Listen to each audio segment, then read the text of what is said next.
we should all be having dozens or hundreds of agents working for us. So over time, I built up this team of 40 AI marketing agents to work with me. I'm the only marketing person at Relay.app. I have an AI coach that once a week tells me, here are the themes that seem to be really working well, or the styles that are working really well for you. Do more of this, do less of that.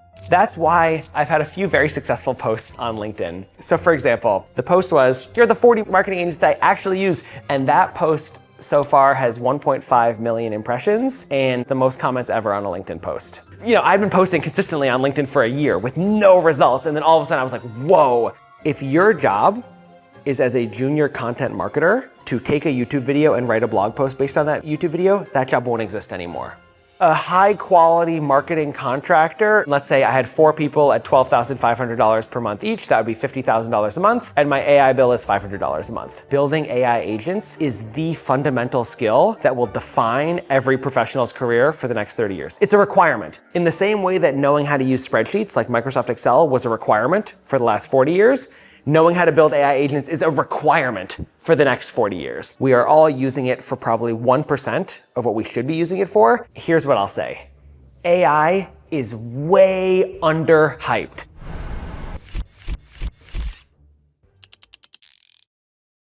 My name is Jacob Bank. I'm the founder and CEO of Relay.app. Relay.app is a platform to build AI agents and workflows that get work done on your behalf. So right now we're a 9-person team. We have 5 engineers, 2 designers, a product person, and myself. If we did not have AI, we would probably need to be a 15-person team to achieve the same level of accomplishment that we have now. Once upon a time, I was an AI researcher, then a startup founder, and then a longtime product lead at Google. And I've been working on Relay.app since 2021. So I've seen the whole AI boom over the last 3 years from a very close vantage point. My take on AI is it's like an intern. It's just an intern. It does exactly what you tell it to do. It's the intern. This is something I've changed my mind on, actually. A year ago, I said, hey, think of an AI as your intern.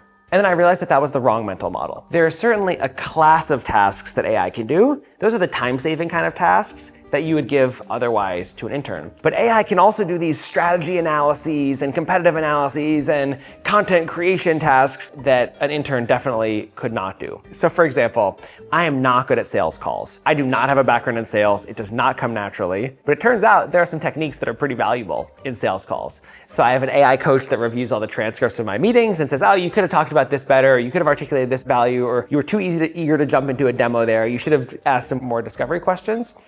If you go out and hire a sales coach, a good sales coach is like $10,000 a month for 1 meeting a week. You can build a pretty good AI sales coach by yourself and a little bit of, transcript training, and it'll cost you like $5 a week to run. When there's a new role or function I'm taking on that I don't have experience in or I don't feel like I'm an expert at, how can I figure out the right coaching relationship where I can give my coach the raw data of what I'm doing and then have it give feedback to me on the right cadence, whether it's after every call or once a day with a summary or once a week with a summary. That's why I'm now realizing that thinking about AI as an intern was so wrong. So back when I was at Google, there was a role called Tech Lead Manager. And that was a hybrid role where you were both supposed to be the technical expert who knew the entire code base and could review technical designs and solve the hardest problems. But you were also a manager. You were also responsible for coordinating the other people on the team. And it's a very hard role. It's hard to do both technical work and management work at the same time. But I think that's what the future holds for all of us. We all need to become super ICs. Let me explain why. If your job is as a junior content marketer to take a YouTube video and write a blog post based on that YouTube video, that job won't exist anymore. You cannot build the job just doing single individual content repurposing tasks like that. If your job is to work at a large corporation and manage a team of 1,000 people, I don't want to say that job is going to go away, but I think that job is going to become less and less important because companies are going to be smaller. We're going to have many more leaner, smaller companies. So that skill set of managing 1,000 people, that's going to be less and less important. Everyone is going to look like me, where about 2/3 of your day is individual contributor work. I'm doing stuff. I'm making YouTube videos. I'm editing blog posts. I'm publishing content. I'm talking to customers. And then 1/3 of my day is coordinating my team of AI agents that helps me with those things.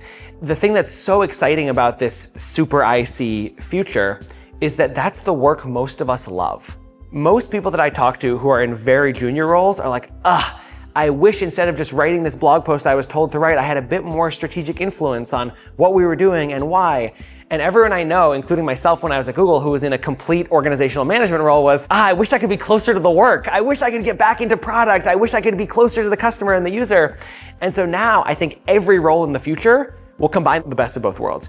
We will all need to be strategic enough and senior enough to decide what needs to be done and to be able to see what good looks like so we can give the right coaching. And we need to be still hands-on enough that we can actually edit the blog post and edit the tweet and make the video ourselves. That's the future of the workplace. Yes, it's a bit overwhelming to see 40 of them all at once, but if you click into any individual agent, they're very simple. And they all have very specific jobs. One, every time we create a new YouTube video, it creates a LinkedIn post automatically. Every time we create a new YouTube video, it creates a tweet automatically. Every time the CEO of one of our competitors posts on Twitter or LinkedIn, it lets me know what they're talking about. Every week it goes and looks at our competitor pricing and it lets me know if anything important has changed. So one by one, I built up this team of AI agents to help me. I have not had good luck with trying to build a single agent to try to do 25 things at once. That is one difference maybe with human employees, where when you hire a social media marketer, you want them to own all of social media marketing. Especially if you're a beginner, start simple. Create one agent that can do one thing, create a second agent that can do a second thing, create a third agent that can do a third thing, and then maybe have one agent that sits above them and helps invoke them when necessary, and then build up over time. Do not start with a 40 agent org chart. Start with one.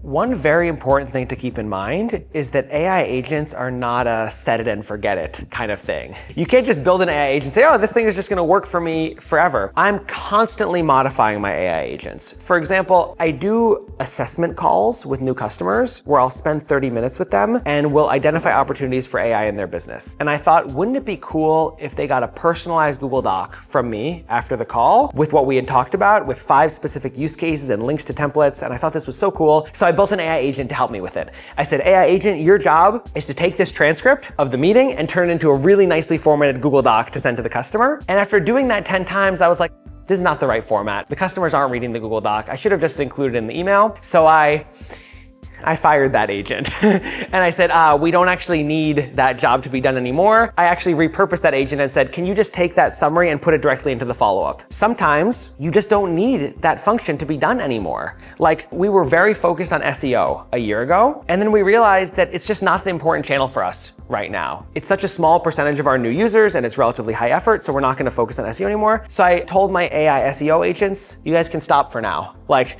I'll come back to you in the future, but for now you can stop doing what you're doing, in the same way that you would tell an SEO agency, we don't need SEO at the moment right now. We'll come work with you again in the future. And the really cool thing is there's no emotional baggage, there's no disagreements, there's no coordination costs. I just have an idea. Hey, AI agent, can you help me with this idea? And they say, yeah, absolutely, let's do it.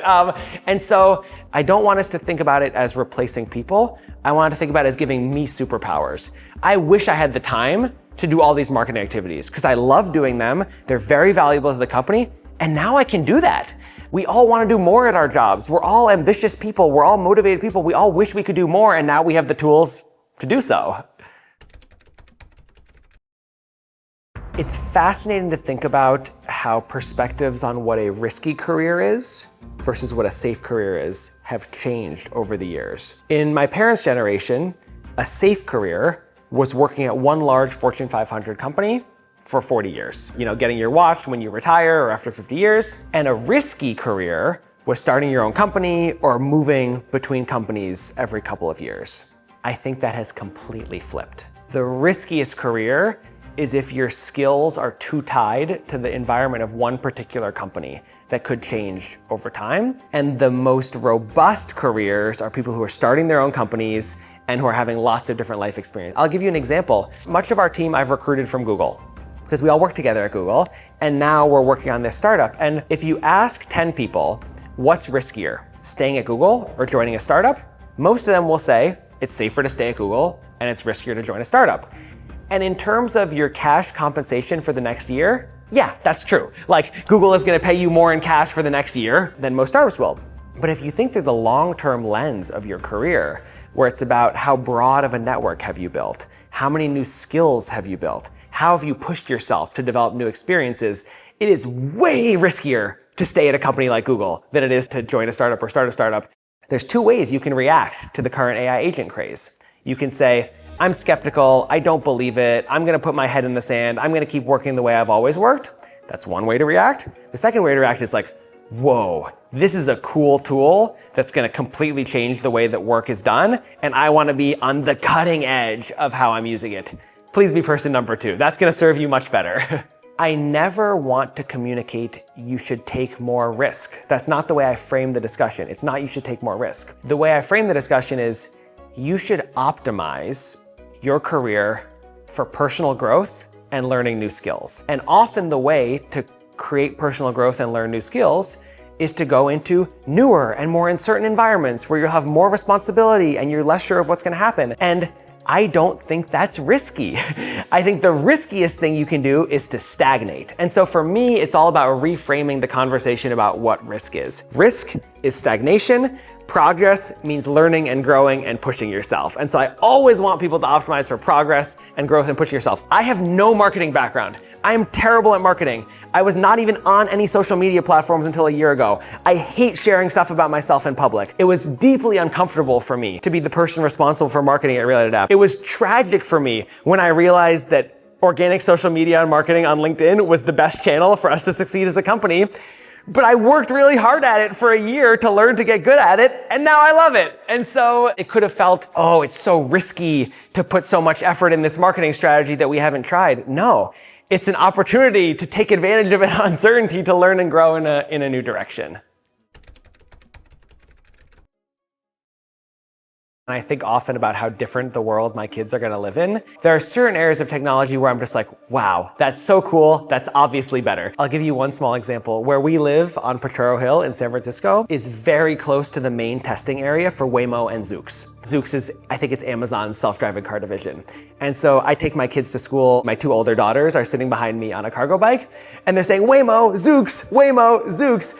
And for them, it is so normal to see a car with nobody driving it. They think it's cool because they have all like the cameras and lasers on top, but it is so natural to them, the idea that a car can be driven without a human. And so in the particular area of self-driving cars, I am so happy that I think neither of them will ever need to drive a car by themselves, because it'll be so much safer and so much more convenient and so much better for the environment when all these cars are electric. There are other areas where I have more mixed feelings, like I don't want them to be just scrolling YouTube shorts all the time, even though there's a very, very good algorithm. The general way I think about it is maybe twofold. One is I try to give them as many real world challenges and experiences as possible. Yeah, you still gotta learn how to ride a bike. You're gonna skin your knees when you're riding your bike. This is what I always say to my daughter, skinned knees are good for kids, right? Because if you're skinning your knees, it means you're trying something and taking risk in the real world and dealing with the consequences. This was another big breakthrough when I was teaching my kids to swim. It's okay if they swallow some water. That's gonna happen when you're learning how to swim. Like, it's okay if you swallow water from time to time, because that's what it takes to learn how to swim.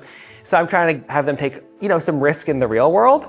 The thing that I haven't thought about yet, because my kids are too young, I don't know how tools like ChatGPT or AI agents like we're talking about now, I haven't yet thought about how those are gonna influence their educational journey. But because I'm working on AI agents, I do think a lot about what my kids' careers are gonna look like. And here's my current perspective on that. Number one, the ability to clearly articulate what is important, what needs to be done, and give guidance on how to do it, that will always be important. That will only be more important in the future, because our jobs will be more of how do we efficiently instruct AI on what it needs to do, rather than how do we do it all ourselves. So I'm spending a lot of time, I really want my kids to learn logic and philosophy, because I really want them to be able to very clearly articulate what they want. And then number two, I want them to think about areas where their unique personality and abilities can shine through in a way that AI wouldn't. And so that's why I record our own YouTube videos, because it's an expression of my personality and people build a social connection. Those are gonna be the two fundamental skills for the future of the workplace. How good are you at articulating what you want and telling that to AI? And then how good are you building social connection with others? And those, I think, are gonna be durable skills for the future of any career. There's no doubt that the US is ahead of China on artificial intelligence, but the claim to technological leadership for the United States appears to me to be pretty narrow. What are Americans going to be using AI for? Well, to make a lot more PowerPoints perhaps, and to file a lot more lawsuits against each other, whereas the Chinese are much more manufacturing focused. So China is going to use AI to make more iPhones, make more electric vehicle batteries, make more drones, and make more munitions. Last year, the United States built around 5 ships. China built about 1,500 ships. I've spent about equal parts of my life between the US, China, and Canada. Right now, it looks like the US and China are both very intent on losing, not on winning. Both of these countries making very big mistakes.